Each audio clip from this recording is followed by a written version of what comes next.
Hello, everybody. Can everybody hear me? Okay, well, I want to welcome everyone to our first of two frontline town halls, so to speak. So today I'm really excited because we have nurses and nursing experts and advocates from across Canada here to represent their experiences and what they would like to see in terms of national standards for long-term care. And today's a little different as well because we're going to have a nurse herself, Natalie Stake-Doucette, host this town hall. So we'll really be taking a back seat and let the nurses do all the talking here. And a little bit about Natalie, who I'm really happy she's with us again today because Natalie spoke at our Broken Hearts Empty Shoes demonstration back in November, and that was really our first large demonstration, so to speak, pushing for national standards. And Natalie is many things. So Natalie has been a nurse since 2010. She's worked in rural and urban hospitals as well as in forensic psychiatry. She's currently a PhD candidate as well at the University of Montreal, where she studies the sociopolitical regulation of bedside nurses' work in hospitals.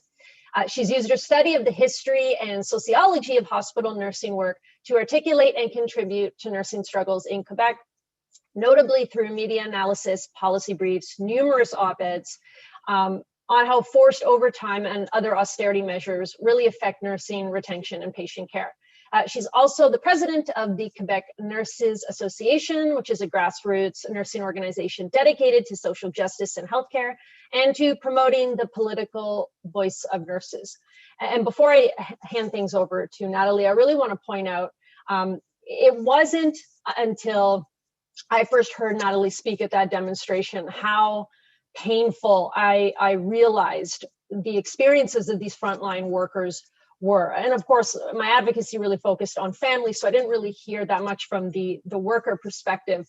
But when you saw Natalie speak, and I really advocate and urge you all to go watch the link I have of her talking on my Twitter page, because you can't not see and have that sit with you, the pain in her voice, you know, being in the middle of this trauma of this pandemic and feeling like your government abandoned you. And, you know, I remember you had said that you lost almost half of the residents in your home in 3 months, and the trauma that had for you, and the fact that you and none of the workers really had any time to actually grieve these deaths, because this is, you know, not a normal situation for any, you know, nurse to have to go through, to see this level of death and not have any time to actually, you know, go through your own form of healing. And I really at that moment saw just how traumatic this was. And I really think that you are all dealing with, you know, a form of post-traumatic stress, you know, not just all of the long-term care workers for what they dealt with during this pandemic. So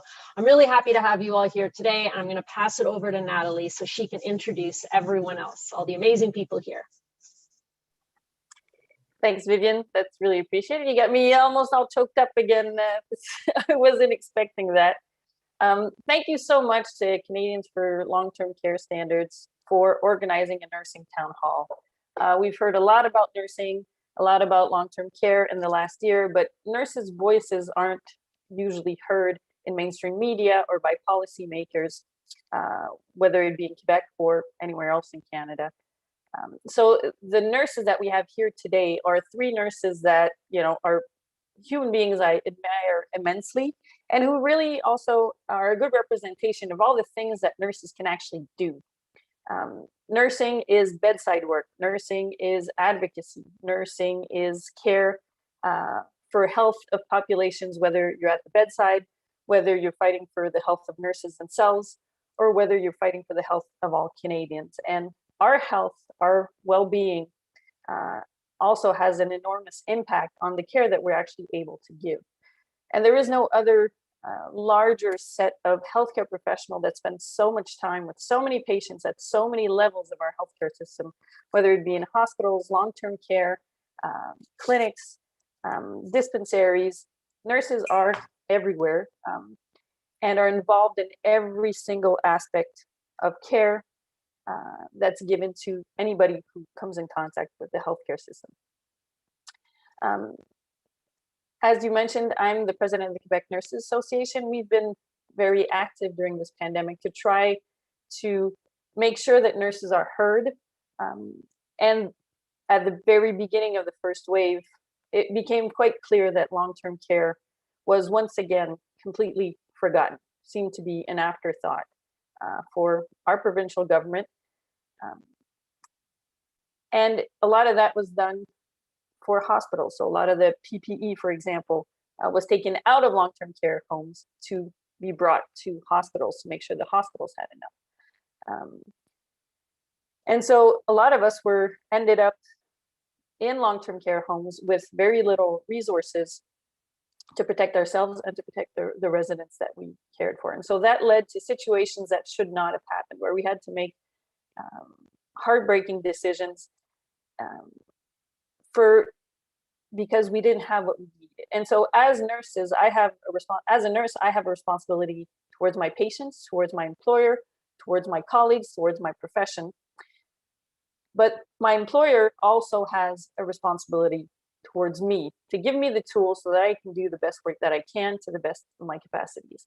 And a lot of us felt that in Quebec, at least, we were holding up our end of the bargain, but the government was not. And so, I remember days on the floor listening to the press conference talking about how, we had enough PPE, there was nothing to worry about. And at the very same moment, our unit coordinator would come in and say, we're not going to have blouses for another 10 days. So it made organization very difficult. It made care, things that we do on a day-to-day basis that we take so much for granted, just care, giving medications, changing dressings on wounds. Everything became so much more complicated and difficult because there was so many more steps that we had to do in order to do them safely for us and for the residents.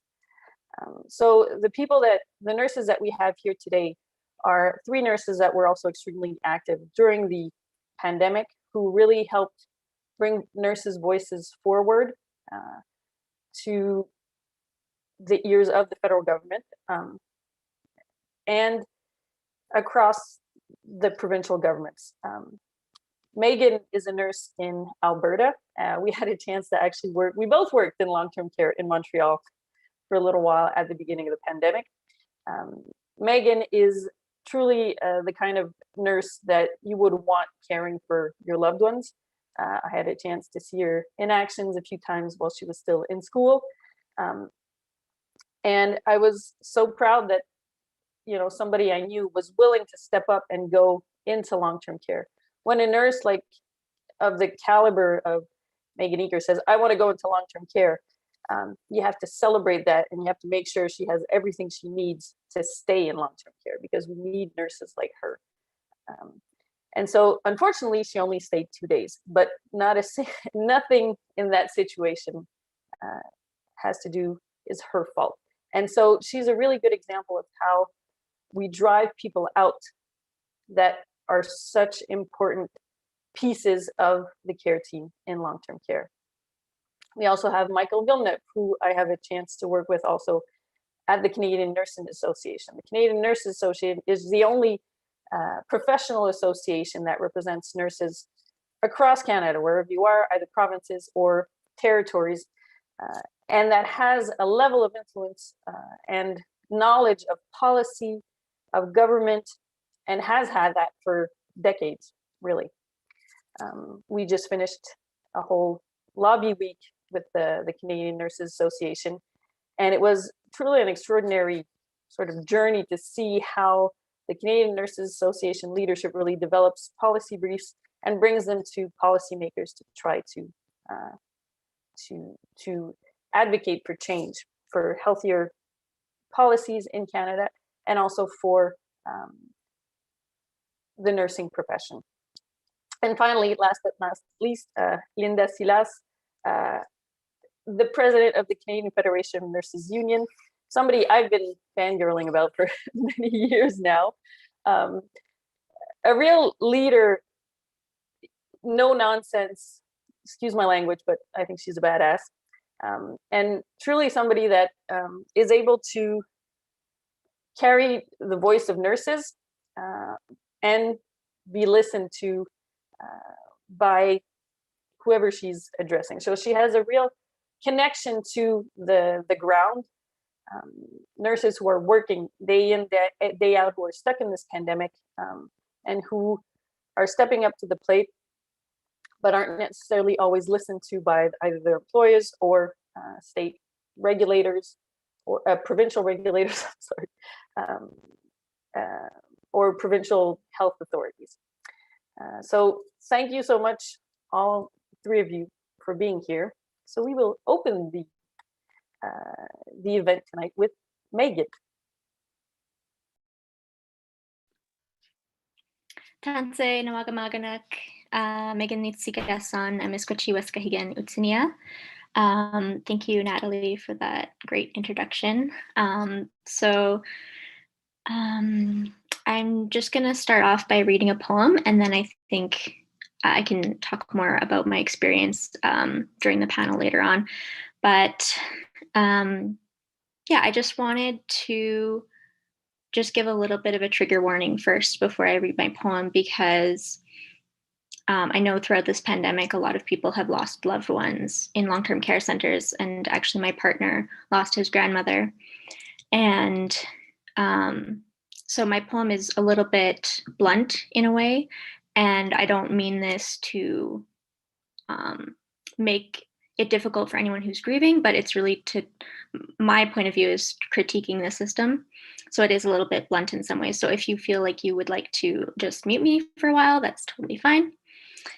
And also the context that I wrote this poem is that like Natalie said, I spent 2 days working in a long-term care center, but I also worked 2 months, maybe a little bit more than 2 months prior to that, in like a downtown hotel in Montreal was converted into a temporary care center for COVID-19. And that was also mostly caring for seniors.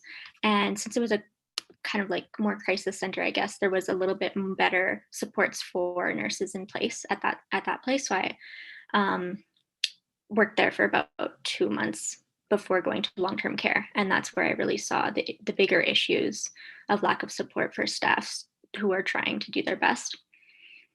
So yeah, so the poem is titled Picture of a CHSLD in Spring 2020. On my first day, the head nurse leads me to the floor I will cover. She tells me that I'm in charge of 2 wings with upwards of 80 residents, more than half of whom have COVID-19. She then leaves without any attempt to orient me to my task at all. Thankfully, the day nurse on Wing B decides to stay for overtime, so I'm left to care for only 35 residents. One of my colleagues remarks that before COVID, there were even more residents to care for, as if resigned to the fact that this is just a warehouse where people go to die. Where the work gets easier, the more patients could succumb to the pandemic. I rely on the help of the hardworking infirmières auxiliaires and the team of PABs and get to work. Miraculously, I finish the shift without major incident and head home to exhausted sleep and anxiety for the day to come. The spring sun rises bright the next day, and the crisp air is refreshing as I walk to work, contemplating the fact that tonight I will have to cover both wings, as I briefly consider jumping into oncoming traffic. Halfway into my shift, the experienced infirmière auxiliaire tells me, "You can't take that long with the residents." Not meanly, just realistically. She is a good nurse in extreme conditions who has adapted to the fact that the system is set up to not allow for humane care. 5 minutes is too long. Overworked nurses provide the basic necessities, but nothing more. There is no time to simply hold a hand or utter a kind word when all the other residents are waiting for their meds. I remember the smiling people I saw working in the community garden only hours ago, and it feels hard to believe that that was just on the other side of these blank walls the residents have nothing to do but stare at. At the end of my shift, I am accidentally locked in, but eventually manage to find a safe way out, unlike too many of the residents. Hey. Merci, Miguel. Thank you. I think it's important to be able to express what we've gone through art. Not all of us are as talented as Megan. So thank you for helping us channel that, I don't know how you call it, but the level of brutality that our hearts have, our souls were really put through the ringer and continue to be, I think, in a lot of ways.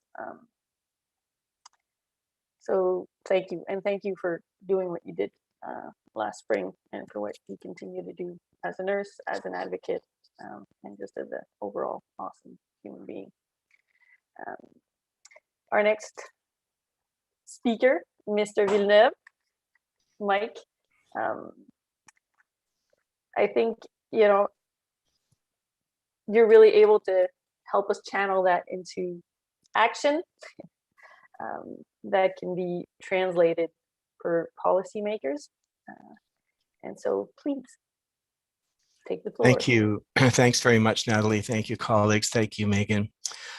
Greetings. I'm coming to you today from the east side of Ontario, which is the ancestral and unceded lands of the Algonquin and Anishinaabe people, where I'm very free to live a very privileged, beautiful life, and grateful to be on this space.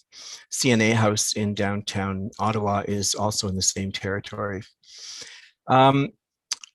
You will already know, or most people will know, that the pandemic brought pretty devastating impacts to this sector. And during the first wave, long-term care residents accounted for more than 81% of the deaths in the country. You would always expect in most disease outbreaks that more older or frail people will die, but it was out of all proportion, and in fact was the worst outcome in the world. This is in part the result of decades of neglect of this sector. I'm old and have been almost 40 years in RN, and I can tell you that many of those complex patients in long-term care surely would have been in an acute care hospital gerontology ward 20 years ago, or even less.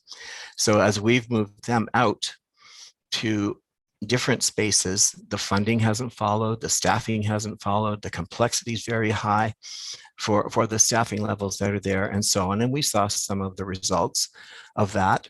And even with the lessons of the first wave, we didn't seem to learn very much. We've got a second wave that's just about as bad as the third in some places, and the staffing and so on remains critical in long-term care.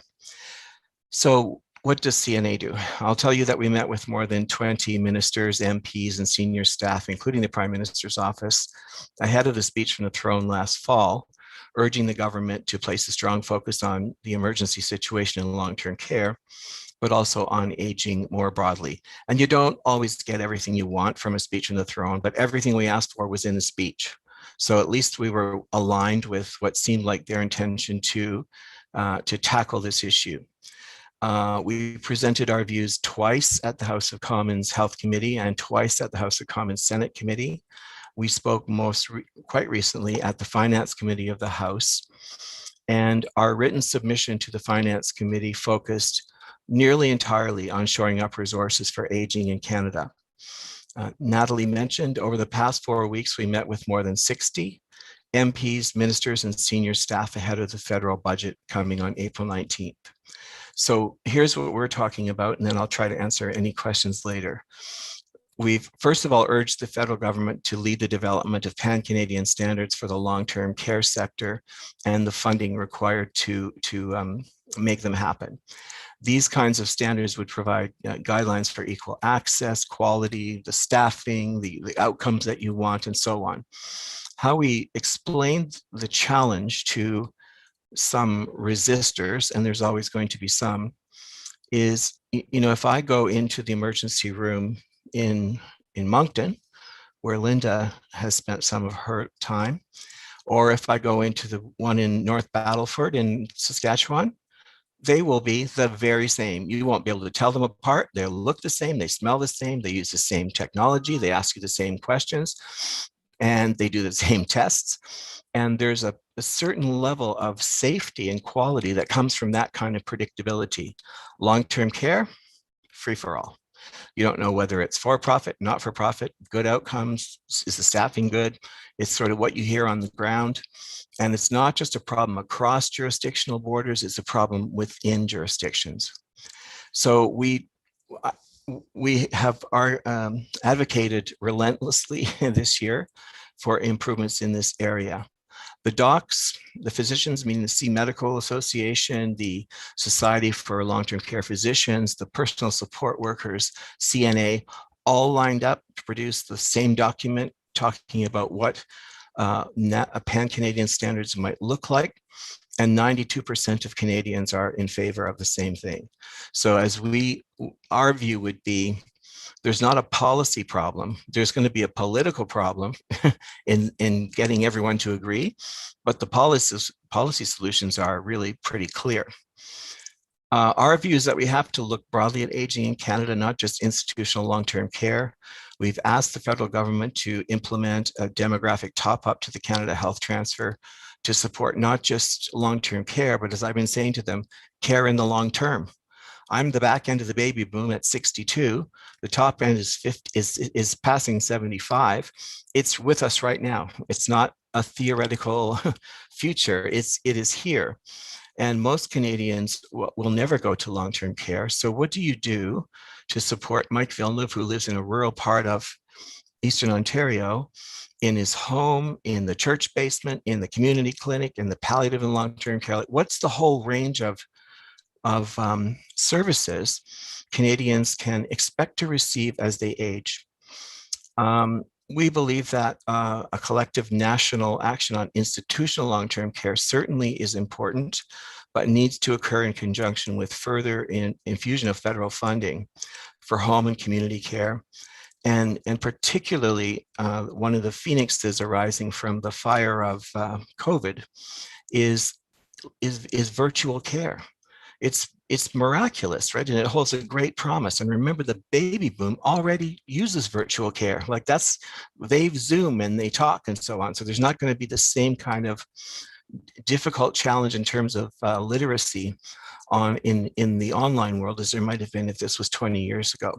So we also spoke extensively about the need to ramp up the whole sector of virtual care.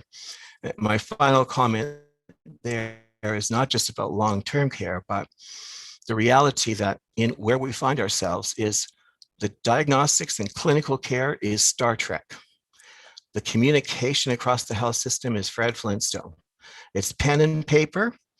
It's not an interoperable system. There's no easily unique identifiers. It's difficult to move across borders, and it's fax machines.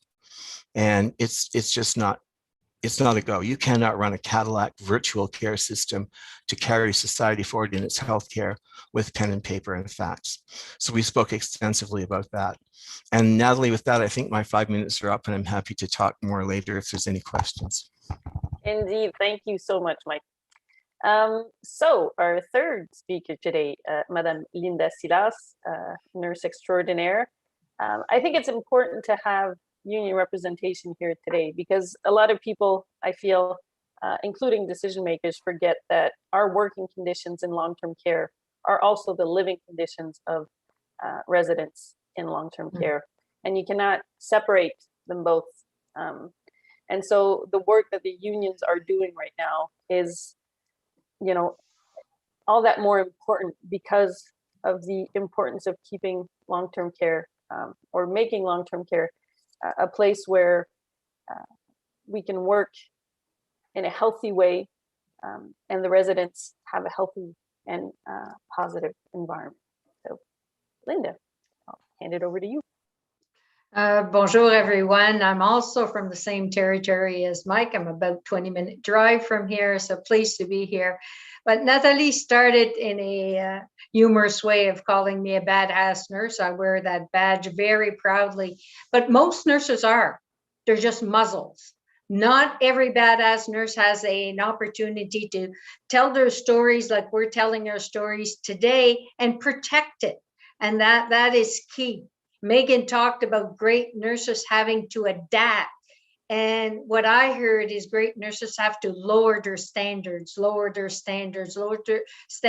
a point of being embarrassed that they have to provide care in 6 minutes or less. We have been saying forever that nurses are like elastic bands, you know, you stretch them.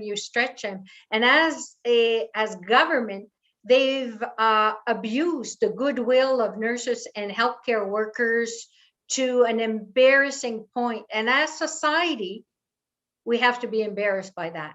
Because as you said, Nathalie, the working condition of nurses in long-term care, and we could talk about all the other sector, long-term care, home care, are what residents provide. You know, you often hear a happy nurse, a happy patient, happy wife, happy partner, you know, but it is all about what you're doing.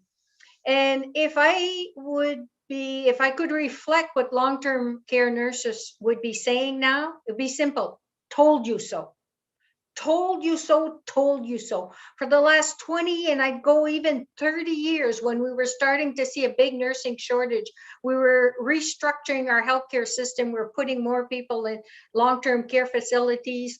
And we forgot that we lost the levels we used to have. We used to have, first level of residents where they'd have their car parked in the driveway and would hardly need any care. And then the fourth level, which now they're all there. Long-term care nurses, in their polite and soft ways, because they're not your intensive care loud nurses, which, by the way, Mike and I are. They are very different, but they sound the alarm bells for years and years that residents were getting sicker. And we had studies after studies on the hours of direct care. And now the science say it's 4.5 hours per residence per day of direct nursing care. And that's the whole family, 20% of RN, 40% of LPN or RPN, depending on your province, and 40% of personal care workers. That is what science is telling us. So legislationally, some are looking at, Ontario's looking at 4.1. Well, there's not one province or territories that even match that. Some are as low as 1.6 hours of care. So again, we should be so embarrassed about what we're doing. And then you look at the workforce. I don't know Megan's stories, why she only stayed 2 days. But in long-term care, we have a lot of work to do on retention recruitment. Health Human Resource Study tell us you need 70% of your workforce full-time for just stability. In long-term care, we don't have that. We have part-times without benefits, lower salary than what's offered in hospitals. And, as a society, we talk about equal pay for equal work. It doesn't match, when you're looking at your different hospital and long-term care, and we have to move that. We, in June, CAI came out with a report where Canada had the highest deaths were in long-term care. Mike talked about it. CAI told us today, you didn't learn anything. You're still in long-term care, the worst situation that happened. It's mind-boggling that we didn't learn anything for the first wave, and we didn't learn anything in the second wave, and the third wave is happening everywhere. We knew before the pandemic that 90% of long-term care nurses were telling us their workload was skyrocket. They couldn't handle it, similar to what Megan said. Other experienced nurses were telling you, hurry up, dear, hurry up. We've had contests in Ontario, just referring here, try to do personal care of a senior in 6 minutes. 6 minutes. And it was kind of a contest to bring some common sense, to Canadian. How can you do it? But imagine how can you do it when you're dealing with somebody who is sick. So I won't get started on the PPEs. Nathalie, you explained it well. It is still dangerous what we did to a healthcare workforce. It is embarrassing that a rich country like Canada that knew better. And I'll bring you back to, I know Vivian's from Ontario. Ontario had SARS in 2003 and had learned their proper PPE, which is a precautionary principle. And when you don't know, you protect from A to Z. In March of last year, Ontario, in their guidance to protect healthcare workers, and that's all healthcare workers, were protecting for airborne protection, because we didn't know in March of last year how this virus was being transmitted. In a weekend, they changed their mind and diluted everyone's guidance on PPEs. And now we're in that mess where we have the highest level of healthcare workers infected in the world.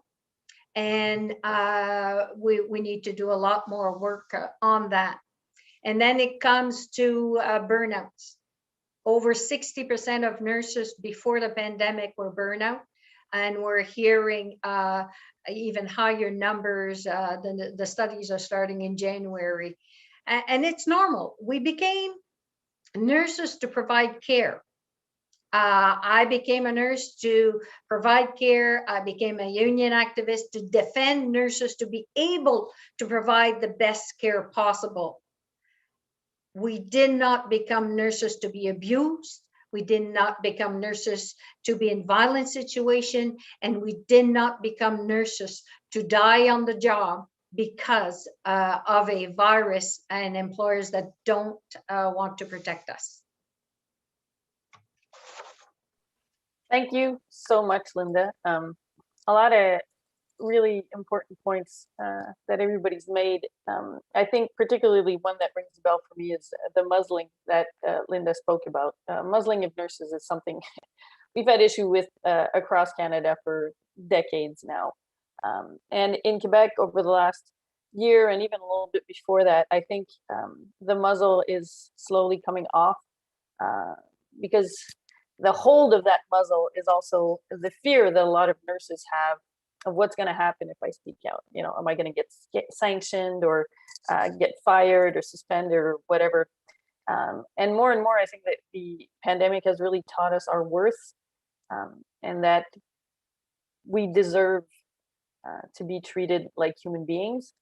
And that fear of speaking out, I think slowly is turning into anger. But it's a good anger that we need to express because of the work that we've been doing and the complete lack of understanding or value that a lot of decision makers have expressed towards the work that we do. Please don't call us heroes or guardian angels. That is like listening to nails on a blackboard. I cannot hear that anymore. We're human beings like anybody else, and we need sleep and food like everybody else. And we can't work miracles if we don't get the proper equipment. So please don't call us that. We need solidarity and support, and thanks is always appreciated, but please treat us like humans. So we'll start a discussion. There's so many issues here we could address. We have an hour, but I think we should start probably with something everybody raised, but especially Linda towards the end, retention. Nurses, just in Quebec, we've had 4,000 nurses quit since the beginning of the pandemic. All of these nurses are still working, but they left the public healthcare sector because of forced overtime, because again, this summer, it looks like we won't be able to get vacation. So how many years are we going to have to go through this without any relief? We're able to hold everything up for a few weeks, maybe a few months, but at some point we have to plan for relief of whoever's on the front line. And that doesn't seem to be happening. And that's leading to a lot of nurses to quit. So, with a young nurse like, or a new-ish nurse like Megan, who, voluntarily went into long-term care, what could have been done to keep you there? And that, I don't want to put you on the spot because that's the responsibility of management and government to actually come up with those solutions, but let's give him a little help here and give them a little guidance as to what they could inspire themselves from your experience. Yeah, I definitely, I think just it kind of shows like I did want to help, and um, even I was calling the HR people after it didn't go well at the long-term care, and I said, I really liked working at that temporary COVID center downtown Montreal because there was more supports. That was hard itself as well, but it was manageable. They had like a floating nurse educator for all of the floors, and that was at least some help. And then they also had a head nurse. Um, so that was really hard, but they had enough support that I didn't feel alone. Whereas when I went to the long-term care center, I felt completely alone.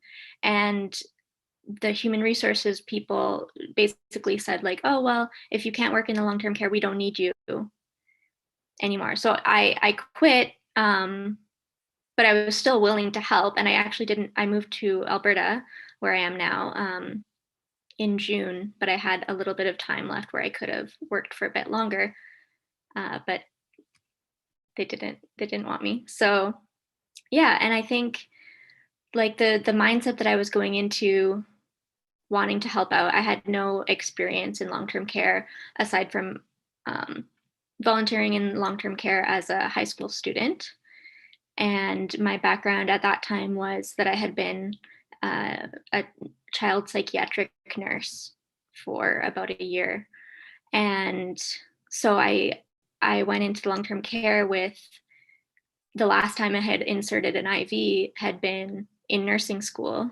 And so when I had a patient with an IV and I asked for help from a nurse from another floor, and I was really shamed. Like, she was like, "You're a terrible nurse. Like, you shouldn't be here. How do you not know how to do an IV?" And I was like, well, I wanted some sort of support, but I'm not going to try out a skill that I don't feel comfortable with on a patient that's passing away, and just like poke and prod them just because I'm afraid of asking for help.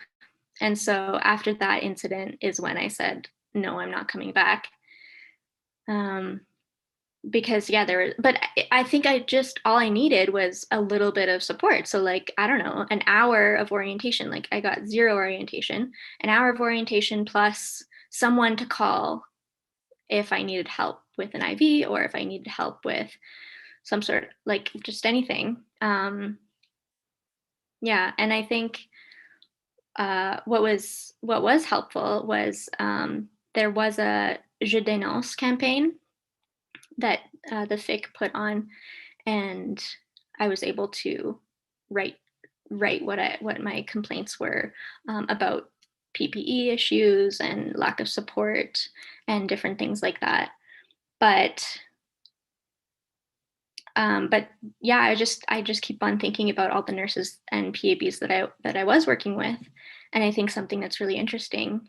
I think what helped me be able to see the things that were wrong with the system instead of just trying to stick it out was that being a Cree Indigenous nurse, I already had huge issues with the healthcare system, and working in child mental health with Indigenous youth, I definitely already knew that there were a lot of system issues with the healthcare system in that section. So when I came into that long-term care, I was more ready to advocate for myself instead of just going with it. Like, I knew a lot of other nurses who were having similar issues to me, but they just kind of pushed through and said like, oh, something's wrong with me.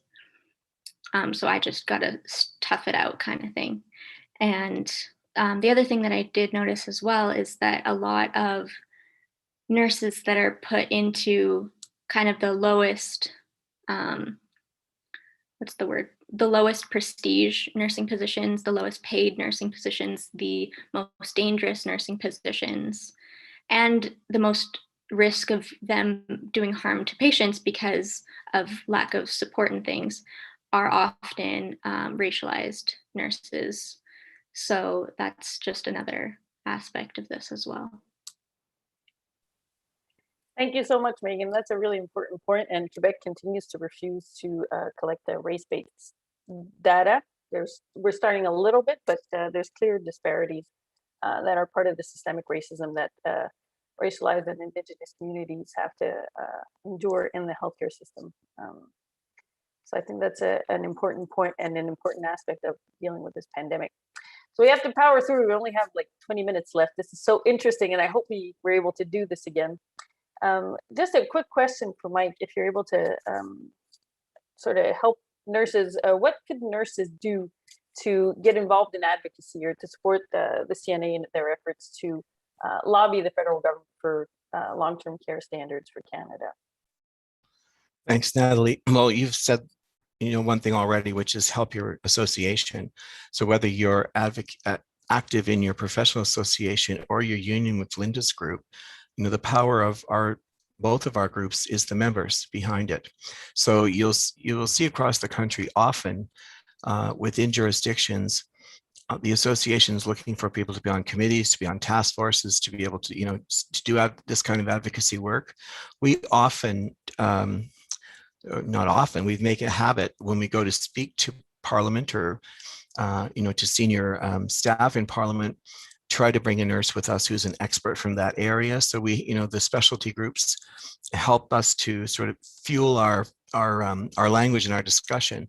But I think the biggest thing, Natalie, and it's one of the hardest, I think, employers historically have been well served by the girls, and I'm saying that on purpose, keeping their mouths shut and looking down. Just scurry around and do a lot of tasks and do the work. And one of the things we spend a lot of time talking about in the Leadership Master's Program, which I've taught for some time, is how do you help people to look up? Because you can't advocate and be aware if look what Megan just talked about. Like if that's where your head is at in the immediate moment of the danger of the situation or the worry, you're not going to be able to live up here. But we rely on nurses across the country who can look up, and you're one, Natalie. That's how we've got to know you, who can help us to understand what's really happening there on the ground in that place. The only thing I would add, Natalie and colleagues, and you could reflect on it, I have felt, I'm in a very strange position. I'm the first male CEO in 113 years at CNA. So I'm in almost the opposite, very privileged position of being a male, surrounded by women through my entire career. But this has been the most gendered thing I've ever seen, this whole response, and particularly in long-term care. And the further you get from the emergency room, we think we see this with our eyes. We don't have the stats, but I think I'm right. The less money you're going to make, the more female you're going to be. You're likely to be racialized, maybe a new immigrant. And we have put those people into precarious employment, made it really difficult for them, and left, in some cases, very well-intended support workers who are supposed to really do the work of a BSCN nurse. Like it's complete craziness. And as a labor market, I can tell you, I had the privilege of spending some time at OECD. A labor market wouldn't say, if there's trouble recruiting and nobody wants to go there and they're not satisfied and there's lots of trouble, we should pay them less. That'll fix the problem. It's completely absurd. That's the sector that should be paid the critical care pay. Sometimes we used to say danger pay, and I don't mean that here, but that bonuses that you get to go to hard to staff areas. We have a whole sector that is unappealing. The buildings are terrible. The staffing's awful. There's very little support. And we say, well, why doesn't Nurse Betty and Nurse Dave want to work there? Well, because Nurse Betty and Nurse Dave aren't stupid. And they can go down the road to make a lot more money. So I'll leave now. Linda can go and do the drumbeat of the salaries, but we need to not just equate things, make it better.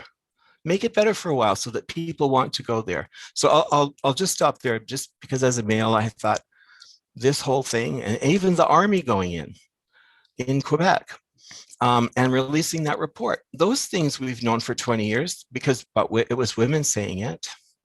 Right, we knew that research, we knew the stats that they needed, and the funding and the staffing. The guys go in and they do a report, and there's an inquiry in Ontario. Like it's craziness. Anyway, I'll stop there. I don't want to use all the time. Thanks, Mike. Don't get me started on that report from the Army. I worked alongside some soldiers, and as much as I appreciate their work, I saw the report from where I was working that was written by the Army. They actually wrote a report just on where I was working, and it's just, we had been sending policy briefs and contacting our superiors, whoever we were supposed to contact, with exactly this, even more actually than what the Army had written. And it was just very frustrating to see them listen to and us completely ignored again.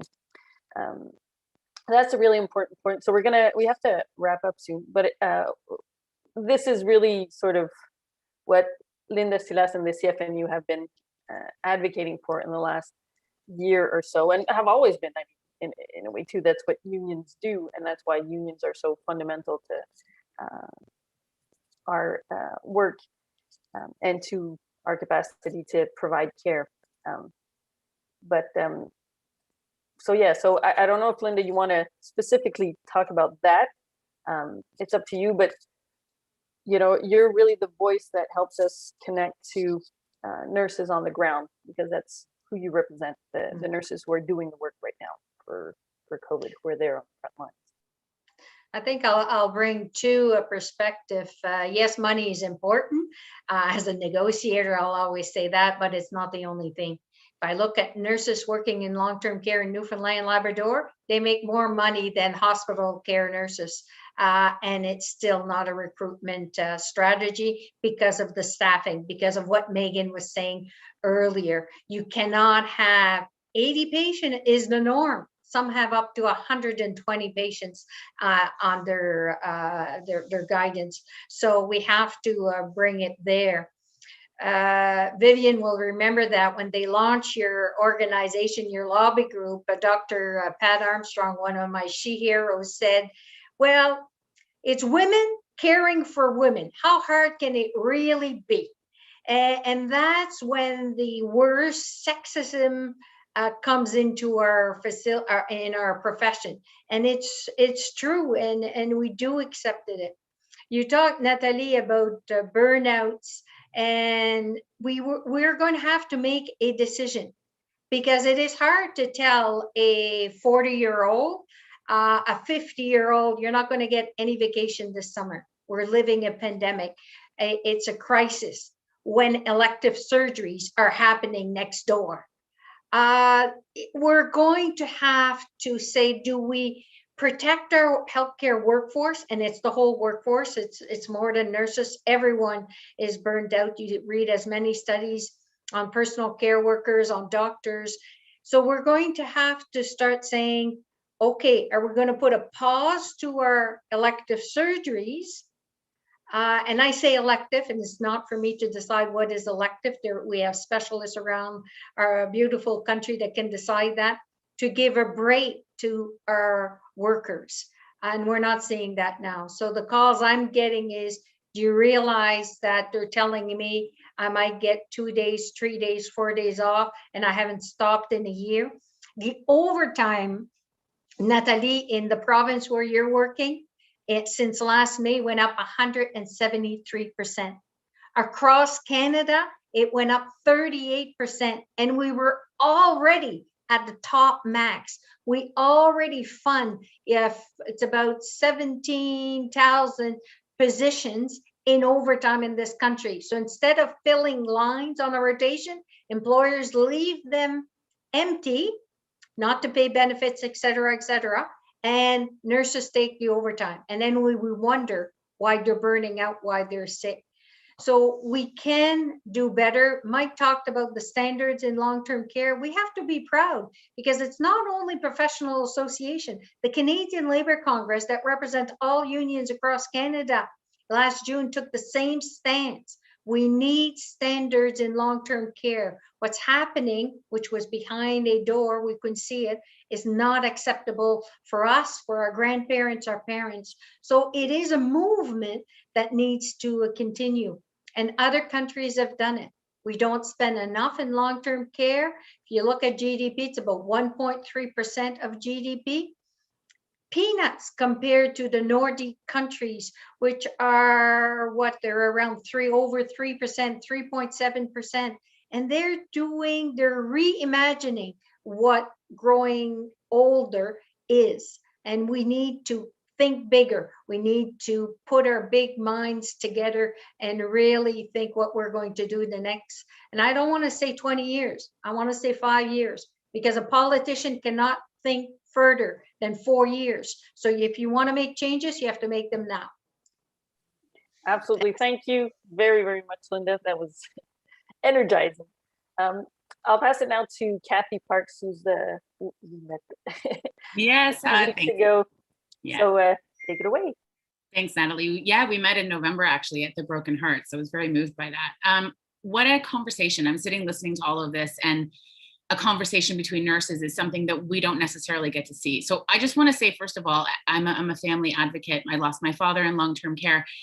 My father was in one of the military homes, and there were reports here as well. And I just want you to know that, and I'm pretty sure I can speak for all the families here, that we never ever thought that this was a nurse issue, a PSW issue, never. So really, really supportive and thankful for everything that you've done. The conversations I had with the nurses in the long-term care home, you could see that there just wasn't enough staff, not enough support. I think my question to you, to anyone, everyone can open their mic now, we're on gallery view. I wanna know sort of your views really quickly, because I know we're out of time, on how you feel about families' roles in long-term care, what you're seeing in regards to that. That was, for me, when I started working in April in long-term care, that was probably the worst bad news we got was when families were prevented from going in, because families do work. They actually work. We already were understaffed, so bathing, feeding, sometimes even giving meds, whatever we couldn't do, the families were there to sort of pick up the slack. And so they do a lot of free labor. What, the government doesn't want to invest a lot of that. It's families that end up doing it for free. And so to cut us off from the families, we can teach families to wear proper PPE. We can organize. It's not that complicated. So why did we have to lose that such a precious resource? Is not just for us as colleagues, basically in the care team, but for the quality of life of the residents. It was outrageous for me. It was absolutely scandalous. Kathy, go ahead, Linda. I was reading a study. I was on another panel earlier this morning on long-term care, that's what we have to celebrate. Everyone's talking about it. Everyone. I've never talked about long-term care in my 18 years in Ottawa more than I have in the last 8 months. So that's positive. But the study I wanted to quote exactly what Nathalie said is the families were like a staff reduction of 36%. Because they give more, and I wouldn't call it a labor force, but it's that tender loving care.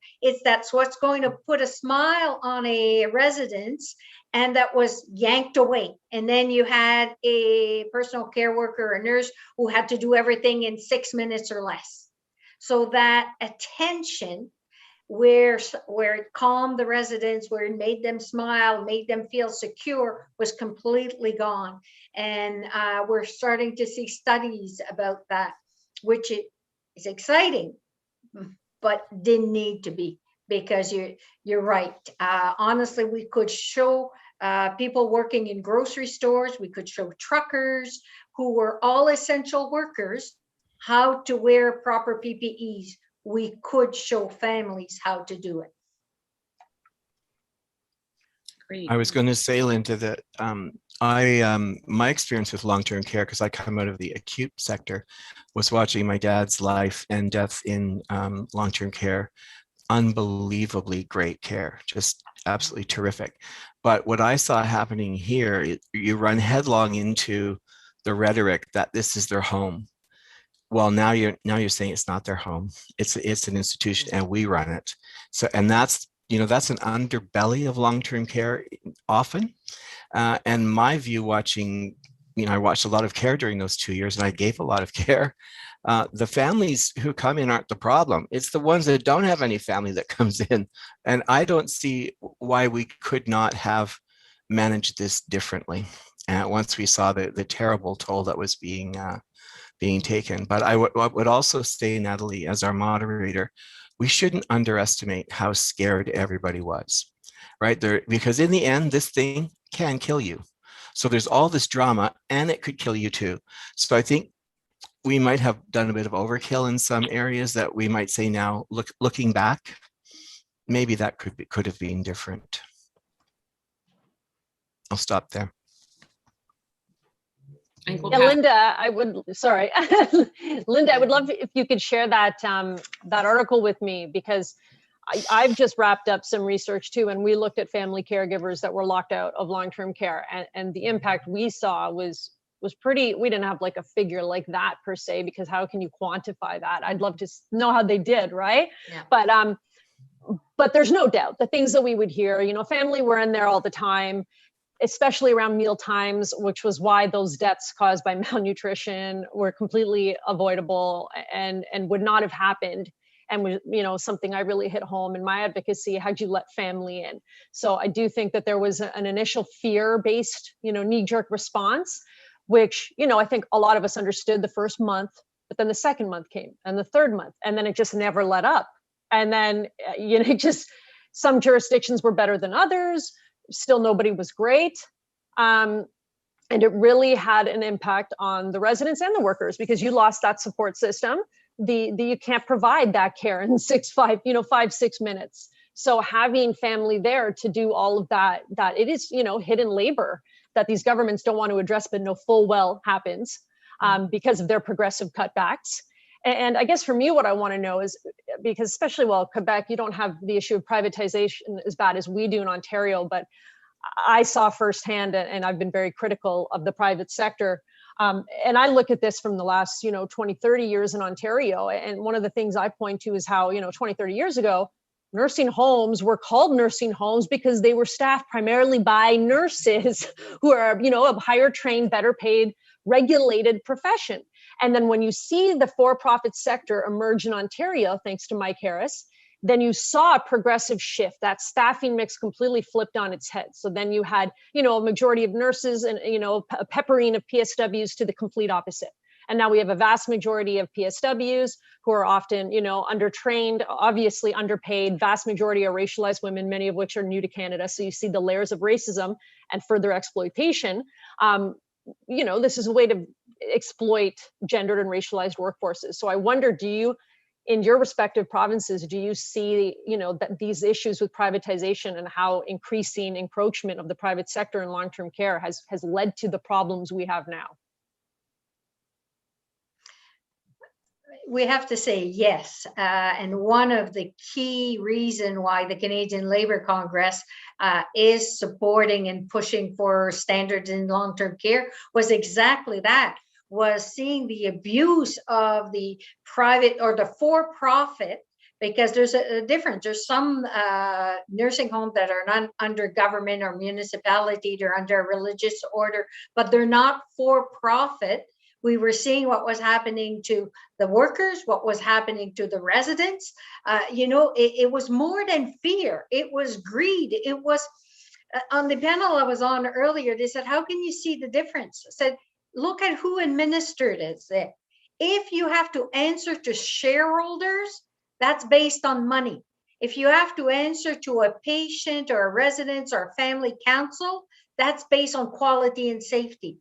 So for those nursing homes or long-term care facilities that answer to shareholders, where their priorities are, plain and simple. And I just wanted to add something, because privatization is a big problem in Quebec, maybe not on the same level as Ontario in terms of the number of private care homes, although we do have a lot of those. But I just want to talk about Marcelin François, who was an orderly who died of COVID, and he worked weekends for a staffing agency that staffed long-term care. And for us, staffing agencies have been really making literally a killing off the pandemic. And using people like Marcelin François didn't have a status. He had applied for asylum, and it wasn't, so he was in sort of a limbo. And the pandemic sort of underlined, we need a status for everyone. Nobody should be denied care or jobs or access to anything anybody else has, because he was someone that contributed so much, and he died at home in his wife's arms of COVID. And that's something that should never happen and happen way too much. We only had one nurse, RN, that passed away in Canada, and he died alone at home. He didn't want to bother the system. He got COVID, got positive, stayed home, and died at home. 52 or 54 years old. Yeah.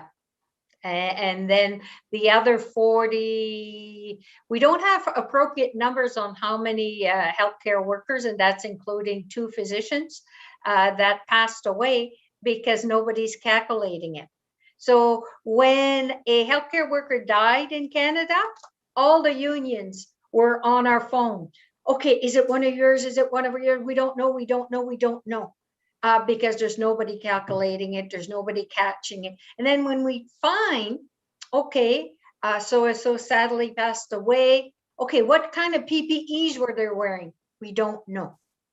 It is embarrassing how the lack of data we've done to a healthcare workforce in a crisis. And we will have a lot of work to do on that. Wanted to jump in. Thank you so much. Sorry, Vivian. No, Melissa, you can round us out, because I'm realizing it's 5 o'clock. These town halls always fly by because there's so much to talk about. So I'm going to let Melissa talk, and then we'll just see. Okay, no problem. I just wanted to thank all of you so much and let you know that as a lawyer who represents families that sue nursing homes, okay, for negligence and abuse, I can tell you without a shadow of a doubt that the families that I represent appreciate all of the work that you do so much. And they really see the distinction between the systemic issues and the hard work and the overwork that the staff are forced to deal with. It's unanimous, okay? My clients always tell me that they can see how overworked the staff are. So I wanted to tell you that. And I also wanted to just applaud all of you for really bringing up the issue of gender that I don't think has been discussed enough, but will be discussed and is going to become, I think, a bigger and bigger issue for our governments to have to deal with, because what my experience, it's akin to complaining women up until the time that we had objective investigations by the Army or reporters revealing that these aren't just complaining women. And by complaining women, I'm talking about the staff, and I'm talking about the family providing care that are predominantly women to residents that are predominantly women. And it's unbelievable that this is the way it's shaken down. And so I really applaud you for bringing a lot of light to that issue. And Mike for being our only gentleman on the panel. So thank you all. We really, really appreciate you. We appreciate your hard work and your ongoing continued efforts. So thanks so much for joining us today. Thank you. Thanks for having us. Thanks, everyone. Thanks, everybody. And thanks, Natalie. Miguel, merci.